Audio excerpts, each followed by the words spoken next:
Kita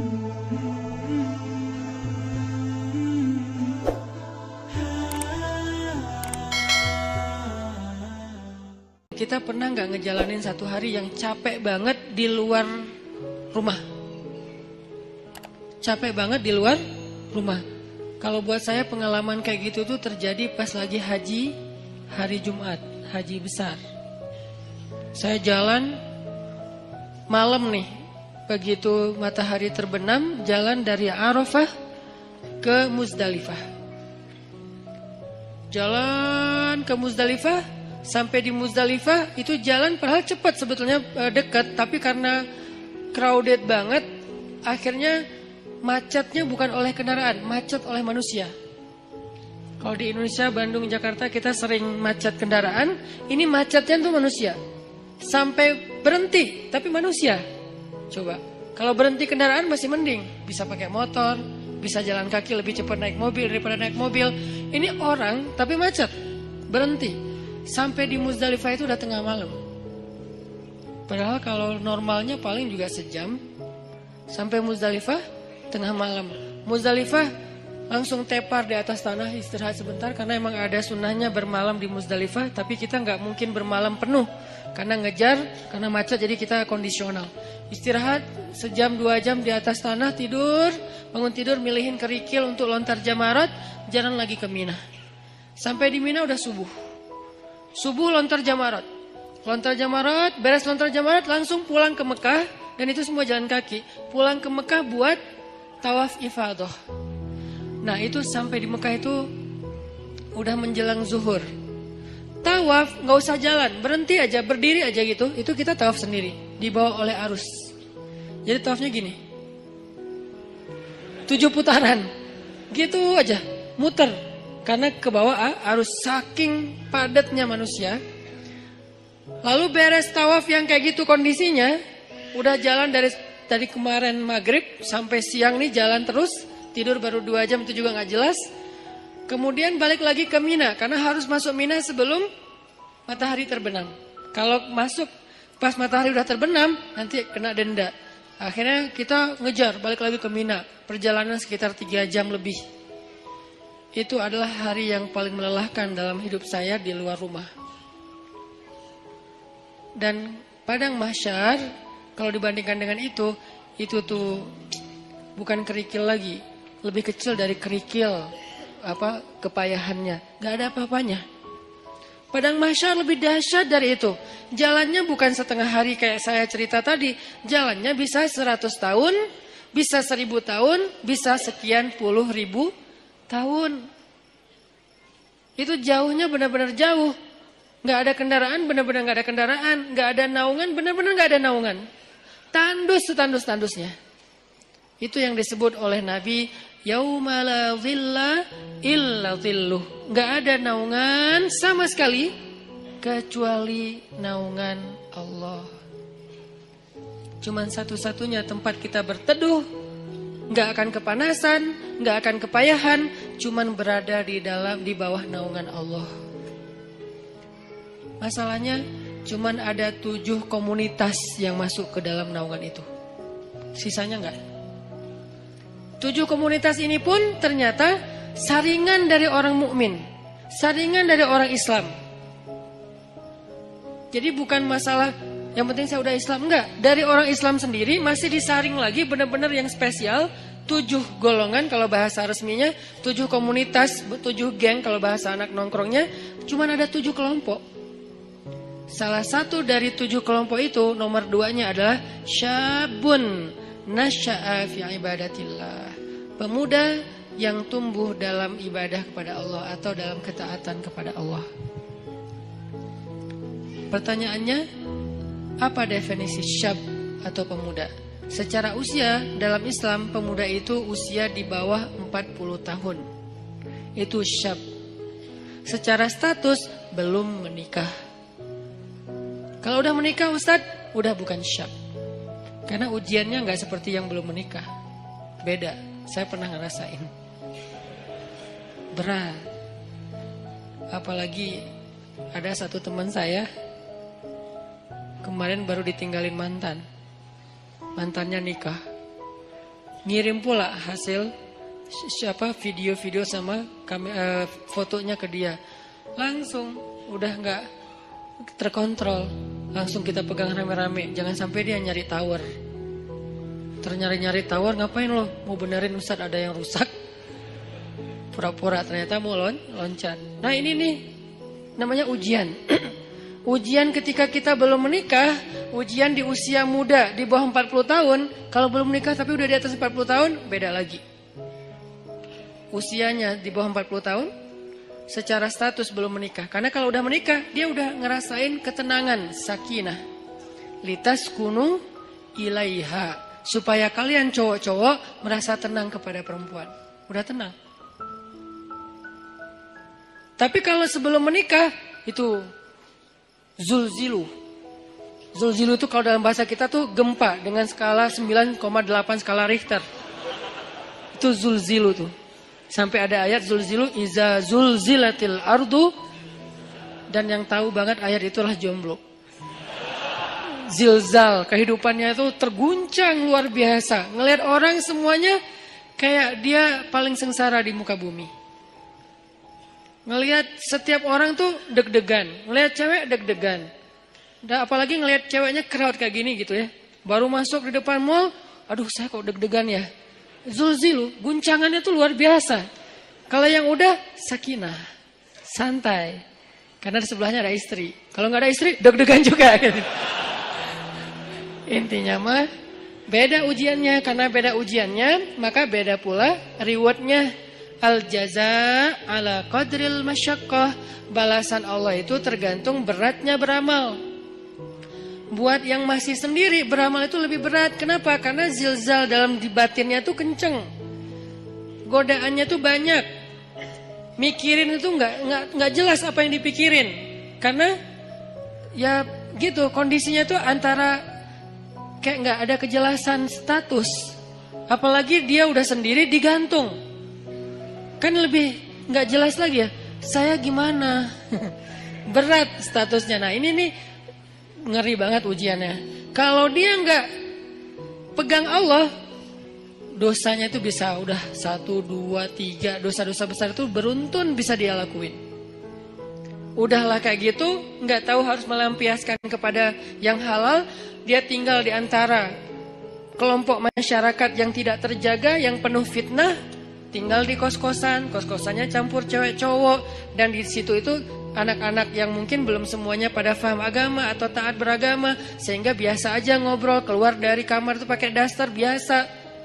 Itu kan zilzal kan, itu ujian yang berat. Terus harus kemana? Kalau yang udah nikah, pulang ke rumah. Kita pulang kemana? Zilzal kan, guncang. Gak usah diterusin kata-katanya. Masa saya harus bilang ke kamar mandi Ustadz? Enggak lah. Maka itu kan dosa kan? Jadi dosa juga nih. Terus gimana dong? Kita harus ngapain Ustadz? Nah disitulah ujiannya. Sehingga kalau dalam kondisi kayak gitu, dia bisa istiqomah, dia bisa tetap taat kepada Allah. Itu dia istimewa banget. Lebih istimewa daripada yang udah nikah. Makanya buat yang udah nikah, udah mungkin kesempatannya bukan di nomor 2, di nomor 1, nomor 3, 4 sampai 7 kan. Tapi yang nomor 2 udah lewat. Karena dia gak dapat lagi ujian seberat syab, anak muda. Ujiannya udah gak kayak mereka. Saya pernah dengar 2 anak muda sama-sama lagi ngobrolin tentang perasaan. Itu gak ada yang dengar. Dua-duanya ngomong dan curhat. Lu masih mending gua. Ya itu mah gak ada apa-apanya gua. Terus aja masih sama-sama curhat. Saking zilzalnya tuh luar biasa. Dan saya senyum-senyum aja. Ustaz kok diam aja sih? Sakinah. Beda kita, beda nasib. Malah saya panas-panasin, saya telepon istri saya. Yang gimana, apa segala macam. Wah Ustaz mas sengaja. Telepon lagi sekali lagi. Kok 2 kali Ustaz? Nah gitu deh pokoknya. Wah makin zilzal mereka. Sampai ini kenapa Ustaz kita lagi gempa ya? Ini nih ujian anak muda. Makanya karena diuji kayak gini, akhirnya ya kalau dia bisa tetap istiqomah, konsisten, komitmen dengan batasan syariat, maka dia istimewa di sisi Allah. Dan juhdun, pengorbanan dia untuk menjaga diri dalam kondisi yang berat kayak gitu, itu yang Allah hargain nanti di padang mahsyar. Kesini wahai anak-anak muda, kumpul-kumpul yang mengikuti jejak Yahya alaihi salam, yang mengikuti jejak Maryam radhiyallahu anha. Karena mereka dua simbol, satu lagi Yusuf alaihi salam. Tiga simbol anak muda yang di masa mudanya banyak godaan. Yusuf digoda, Yahya digoda, Maryam digoda, tapi istiqomah tidak berbuat dosa sampai Allah menentukan kebaikan setelahnya. Kebaikan Yusuf akhirnya menikah juga.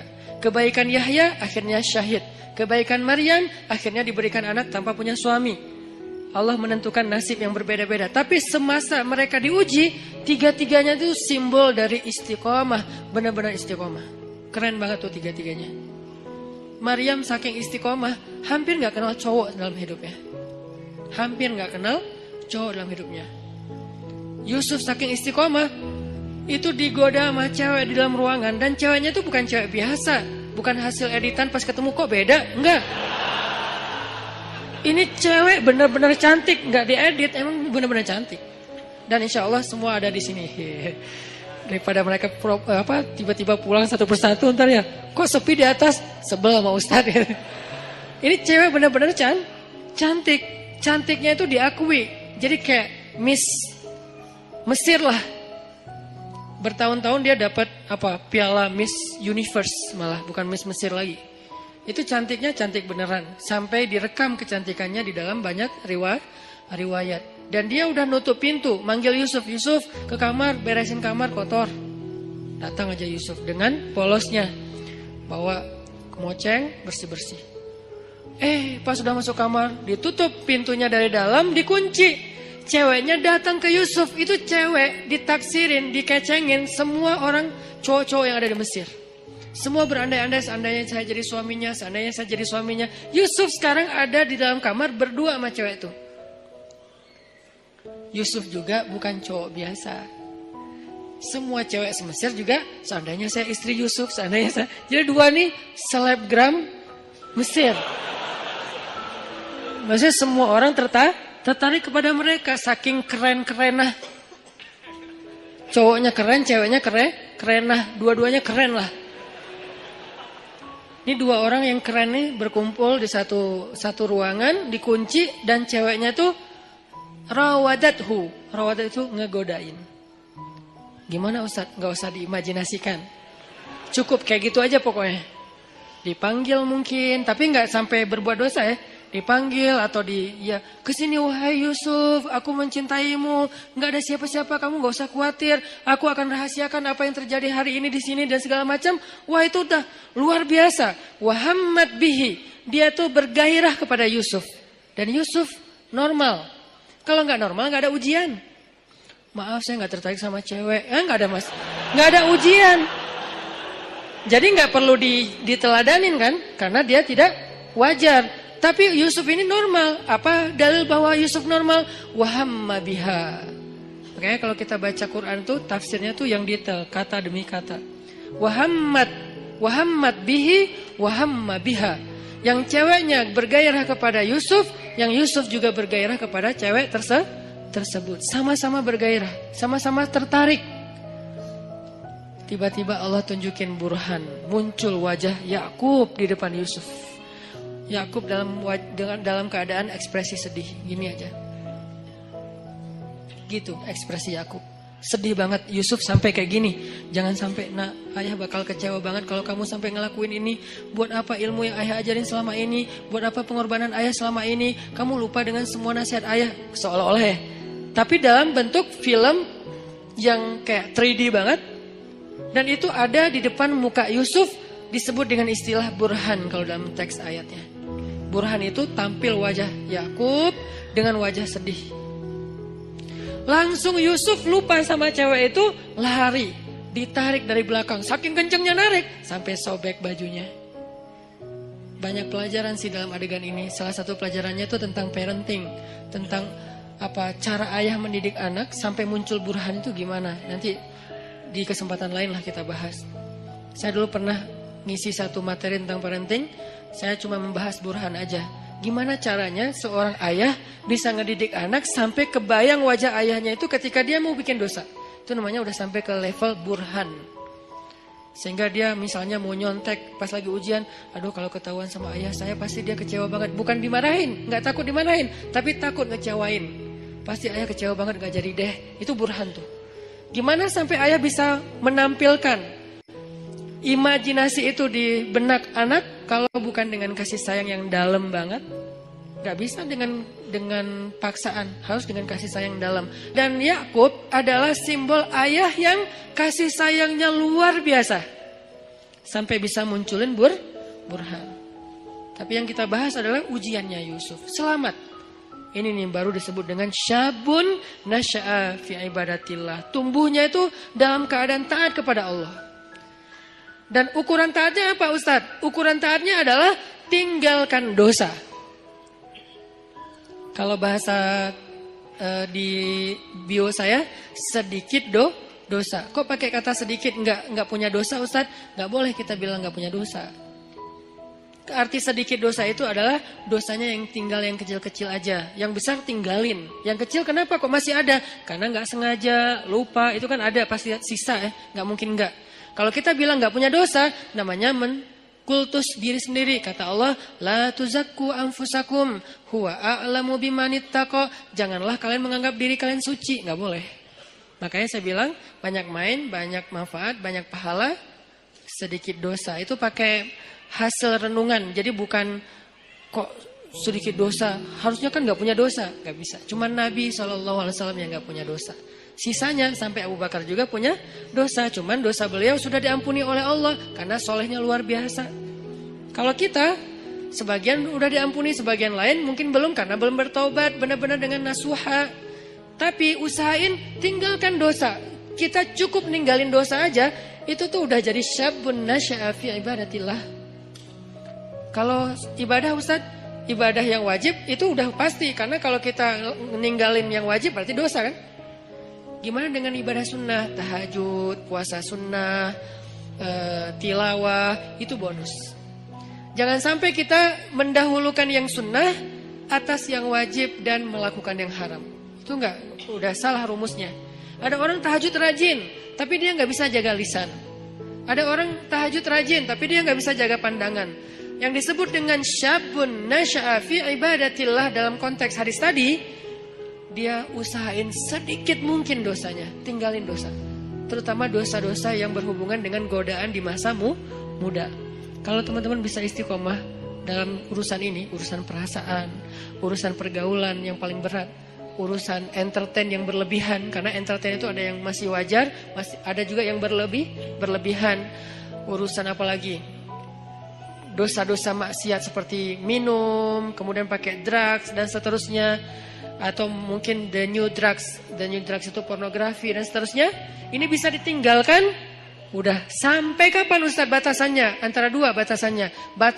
Batasan status berarti menikah, batasan usia berarti 40 tahun. Kalau udah lewat 40 tahun insya Allah ujiannya gak seberat di bawah 40 tahun. Kalau kita bisa jaga diri di masa itu, pergaulan, perasaan gimana Ustaz? Jangan terlalu mudah jatuh hati kalau belum halal. Ustaz itu kan gak disengaja, jangan diikutin. Kadang-kadang dia emang gak disengaja, munculnya itu dari setan. Yuwaswisu fi sudurinas. Ih, cantik ya. Udah jangan diterusin, jangan dibahas. Begitu kita sekali klik, udah gitu dibahas, maka itu jadi sebuah episode. Jadi episode yang panjang dan endingnya air mata dan penyesalan. Biasanya. Jangan dibahas. Ustadz bahas, kan ini nasihat. Saya gak lagi ngebahas bab-bab yang detail gitu. Karena saya ini ngomong based on pengalaman ya. Karena semua kita pernah merasakan masa-masa muda yang gejolak tadi, zilzalnya, guncangannya kencang banget. Itu tuh kalau ada kayak gitu jangan diterusin. Jangan berpikir ada orang yang dia gak punya pacar berarti dia gak normal. Enggak, dia normal. Cuman dia gak mau nerusin. Emang dia gak pernah kepikiran kayak apa tertarik dengan seseorang? Tertarik kalau dia normal. Cuman gak diterusin, gak mau dibahas, gak mau diingat-ingat. Caranya dia menyibukkan dirinya dengan hal-hal yang positif. Bisa proyek sosial, bisa juga spiritual. Proyek sosialnya bantu orang, bikin proyek-proyek yang sifatnya healthcare kayak atau kemanusiaan kayak atau apalah, atau proyek yang sifatnya spiritual ya kayak ke masjid, i'tikaf, tilawah, mumpung masih muda, ya udah gua ikut program hafal Quran. Itu menyibukkan diri biar nggak sempat kepikiran yang kayak gitu-gitu. Kan kalau udah ngafal Quran, habis semua tuh energi pikiran kita buat ngafalin Quran. Ya udah, paksain aja diri kita datang ke sebuah lembaga penghafal Quran yang udah kayaknya mungkin paling nyaman, ada banyak. Mungkin kalau di Pemuda Hijrah ada teras tahfiz gitu ya. Datang, siapa yang daftar? Saya sungguh-sungguh pengen daftar. Udah bisa baca Quran belum? Ya udah, mulai dari baca Quran dulu. Ya udah, saya daftar tahsin, belajar tahsin. Sibukkan. Udah sibuk kayak gitu nggak sempat kepikiran lain. Kalau masih kepikiran berarti kurang sibuk. Kalau masih kepikiran berarti kurang sibuk. Cari lagi sampai sibuk, sampai nggak sempat mikir.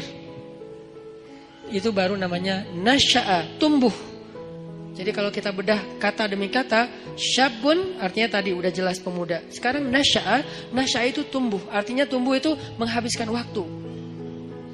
Arti tumbuh menghabiskan waktu, menghabiskan usia, menghabiskan harinya. Berarti daily activity-nya apa? Daily life-nya itu apa? Kita sibukin daily life kita dengan semua yang membuat kita gak sempat mikirin dosa. Gimana caranya? Pilih dari 3 kesibukan secara value-nya. 1, menyibukkan diri dengan yang wajib. Gimana menyibukkan diri dengan yang wajib, Ustadz? Sholat 5 waktu, biar sibuk ke masjid. Kalau gak ke masjid kan gak terlalu sibuk ya. Tinggal wudhu, sholat di tempat kita berada. Jadi kan gak terlalu sibuk kan. Tapi kalau biar sibuk, takes time dan lumayan effortnya lebih, wudhu ke masjid. Terus sampai di masjid, insya Allah auranya beda tuh ketimbang kita di tempat kita doang. Ini saya nggak ngomongin hukum, saya ngomongin motivasinya, fadlnya, keutamaannya. Apa? Di tasji' kalau dalam bahasa Arabnya, di tasji' kepada kebaikan. Sibukkan, nasya'a itu menyibukkan diri dengan sesuatu yang membuat pertumbuhannya itu semuanya atau enggak semuanya pun mayoritasnya positif. Daily life kita tuh mau diapain? Yang wajib ibadah misalnya, yang wajib orang tua misalnya, berbakti sama orang tua. Itu udah lumayan tuh ngambil waktu kita. Jadwalin. Kalau misalnya kita ngerantau, telepon, WA. Jadwalin kalau kita dekat sama orang tua tuh datang ke orang tua, ada waktu bersama dengan orang tua ngapain gitu. Keluarga kalau dengan orang tua plus dengan adik kakak atau apa. Pokoknya keluarga ini silaturahim kan. Kalau bahasa lebih ini lagi silaturahim, jalin, sibukkan dengan yang wajib. Ustadz, yang wajib udah sholat 5 waktu, telepon orang tua, tilawah sehari minimal 2 lembar. Minimal itu wajib. Di atas itu sunnah. Sejuz normalnya idealnya sejuz. Minimal 2 lembar lah sehari. Udah Ustadz, masih banyak waktu kosong. Yang sunnah. Sibukkan dengan yang sunnah. Yang sunnah apa? Ya tadi kalau ibadah yang sunnah sifatnya sholat sunnah, puasa sunnah, tilawah tambahan dari target 2 lembar, apalagi zikir. Ustadz, nggak semua yang sunnah saya sanggup sekaligus karena kan kita nih bukan orang yang keren-keren amat ya Ustadz. Oke, nggak apa-apa. Nggak, yang wajib 10%, oke? Yang sunnah 20%, masih sisa berapa? 70%. Habiskan buat yang mubah, boleh. Karena yang wajib dalam kehidupan kita kan nggak banyak kan sebetulnya. Yang sunnah lebih banyak dari yang wajib. 20%. Atau yang wajib 20%, yang sunnah 30%. 50%-nya mubah. Arti mubah apa? Enggak berpahala, tapi juga enggak dosa. Dia enggak berpahala, tapi juga enggak dosa. Emang boleh Ustaz? Ya boleh lah. Makanya Islam itu luas. Syumuliyatul Islam. Orang banyak ngebahas Islam itu dari sisi satu bab doang nih. Parsial banget. Wajib aja. Jadi seolah-olah Islam itu cuma ada satu kata. Harus. Itu doang. Atau 2. Harus dan haram. Udah. Jadi hidup kita tuh kayak berat banget ya. Harus ya. Kalau gak haram ya gak ada pilihan. Karena yang dibahas dari Islam itu parsial banget. Cuman bagian kecil. Sementara ada bagian yang begitu luas dalam kehidupan kita 24 jam. Itu gak dibahas. Yang dibahas yang wajib. Ke masjid. Tapi kan kita gak tinggal di masjid kan realitasnya. Gimana kalau kita udah selesai sholat, ngapain lagi Ustadz? Nah, berarti kita bahas bab mubah. Mubah, nggak dosa, nggak berpahala. Apa? Entertain. Ketemu temen, nongkrong, tapi nongkrongnya dijaga. Atau yang lebih positif dan tetap dia mubah, main itu dalam, kalau bahasa saya maksudnya itu olahraga ya. Cuman kita kalau nyebut olahraga kesannya kayak berat gitu kan, kayak ada beban. Main aja lah, tapi yang penting berkeringat, itu olahraga sebetulnya. Cuman main. Kenapa disebut main? Biar sesuai dengan hobi. Jangan dipaksain harus nge-gym semua. Nggak semua orang senang nge-gym, cari treadmill mungkin mahal. Ya udah, lari aja keliling komplek. Kalau perlu nanti kita mudah-mudahan di masjid kita ke depan ada banyak tempat shower kayak di bandara yang ultimate, yang di Terminal 3 kan ada tempat shower tuh. Kalian ke masjid mah lari aja. Jalan kaki minimal. Sampai di masjid udah siapin handuk kecil, kalau mau jangan pakai handuk. Bawa kanebo. Tapi kanebo yang bagus ya. Bukan kanebo pas digosok gini kulitnya nempel di kanebo atau kanebonya nempel di kulit misalnya. Kanebo yang bagus ya. Karena itu paling praktis. Kalau ini saya tahunya dari teman, kalau ke laut gitu kan kita sering mandi tuh, habis berenang mandi, habis main air mandi pastinya. Kalau bawa handuk nggak sempat kering, udah mandi lagi tuh. Akhirnya kita bawa kanebo yang bagus, beli di salah satu tempat yang terkenal teh. Nah terus pakai kanebo ke masjid sama baju kaos ganti yang biasa lah ya, sama parfum apa misalnya kesukaan kalian. Nah mandi itu segar banget loh, sholat maghrib habis olahraga, habis mandi kan keren ya. Segar banget, di masjid disediain shower. Buat cowok-cowok buat mandi. Ceweknya gak usah lari. Cewek mah ada tempat sendiri, zumba kayak apa gym, apa yang bagian cewek lah. Minimal gym. Ini olahraga main mubah, tapi dia bisa menjaga kita dari dosa. Jadi yang menjaga kita dari dosa itu bukan cuma astagfirullah. Oke, tapi kita nggak bisa astagfirullah 24 jam kan? Yang bisa menjaga diri kita dari dosa, sholat 2 rakaat. Ya, tapi kan kita nggak mungkin sholat 24 jam. Ya, harus realistis. Waqi'i, harus realistis. Tapi juga tetap masali, tetap ideal. Banyak orang yang idealis tapi kurang realistis. Terlalu realistis, jadinya nanti apa? Memudah-mudahkan, tasayyub. Makanya dalam Islam tuh nggak boleh kita terlalu idealis, perfeksionis, disebut dengan takalluf. Nggak boleh juga terlalu realistis sampai melupakan idealisme, disebut dengan tasayyub. Ada takalluf, ada tasayyub. Dua-duanya nggak boleh dalam Islam. Yang benar wasatiyah, dia proporsional. Nggak boleh takalluf. Kenapa nggak boleh takalluf? Allah sendiri yang bilang, la yukallifullahu nafsan illa wus'aha. Allah tidak mentakallufkan, tidak membebankan. Artinya takalluf itu terlalu membebani diri. Jangan juga tasayyub yang terlalu meringan-ringankan masalah. Semua jadi boleh. Maka bermainlah di tengah. Di tengah di sini maksudnya bukan terombang-ambing, bukan, proporsional. Yang wajib dilakukan, tapi kan tetap nggak mungkin 24 jam wajib. Yang sunnah dilakukan, tapi itu bonus-bonus. Maka sebagian besar usia kita itu ternyata dihabiskan untuk porsi yang ibahah, yang mubah. Apa dalilnya? Salah satu dalilnya adalah kaidah fikih. Al-aslu fil asya ibahah. Dasarnya segala sesuatu adalah boleh. Dasarnya segala sesuatu adalah boleh. Berarti habiskan. Nasya'a, tumbuhnya, itu dalam hal-hal yang dibolehkan Allah. Tapi juga bukan berpahala. Dan juga tidak berdosa. Gak apa-apa. Olahraga, nyalurin hobi, ke bengkel kayak ngulik mesin atau apa. Kalau cewek lebih ke skillnya cewek apa mungkin. Skill cowok apa, life skillnya dibangun terus. Supaya dia ketika nanti jadi punya pasangan, life skill dia itu bermanfaat untuk pasangannya. Kalau cewek, life skill seorang cewek yang lebih identik tuh apa? Life skill seorang cowok itu lebih identik tuh apa misalnya? Kita belajar life skill, itu mubah. Dan dulu sahabat banyak yang mengasah sisi life skill mereka dengan berdagang, dengan bertani. Sehingga ketika ada sebagian sahabat yang berkebun datang ke Nabi nanya soal perkebunan, Nabi bilang apa? Kalian lebih ngerti tentang masalah skill perkebunan daripada saya. Karena itu urusan dunia. Udah kalian ulik aja sendiri. Saya cuma ngasih batasan, jangan curang, jangan apa, batasan nilai. Tapi secara teknis kalian lebih ngerti, udah aja kembangin.